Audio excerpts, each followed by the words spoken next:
Let's talk Kratos. I think a go-to character for a lot of people playing PlayStation All-Stars for the first time. Kratos from the God of War series has a very strong offensive style in his game. He's really good at dealing with crowds in front and behind to the sides. He's got those wide arcs. Now we have a 2D perspective, so the way that we sort of recreated the sensation of his sort of can deal with all things at all ranges, we gave him sort of a greater than average sort of range that he's able to affect with his chain. So we don't consider Kratos a short range character. He's more probably accurately described as a mid-range character because those blades of chaos can travel so far, further than the average guy who's just dealing with punches and kicks. Kratos, I think one of the things I noticed is he's really good at getting in. He's really good at harassing people. Yeah, once Kratos gets to that mid-range, he does have a really wide arsenal, and the combat grapple it has some interesting properties to it, because not only can it be used to getting close to an opponent, but it can also be used to sort of change places and get to where your opponent just was and send your opponent flying. Luckily for him, he's got some great aerial attacks, and one of my favorite is the Barbarian Hammer. On the ground,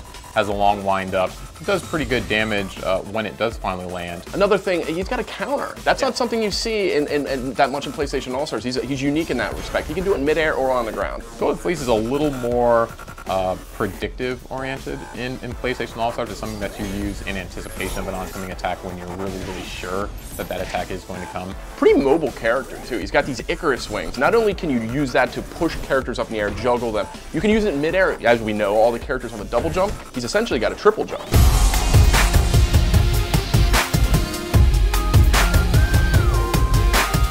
Let's talk about Kratos' supers, because he's got some really unique ways to score points. It does have a bit of wind up on it, so it's not something that you want to fire out necessarily when you're in the combat ball, but if you're just outside of the combat ball and you can get those guys distracted, it's a really good move to capitalize. His level 2 super is much more vertically oriented. One of the few I've seen in PlayStation All-Stars that has this vertical area of effect. By surprise, when you're 3 platforms underneath them, you fire off this level 2 and you catch them all the way at the top. It's a great super in that situation. But that level 3, for me, that is worth investing in. Really hard to get away. You can maybe get away on the first attack. You're not going to get away from that second attack.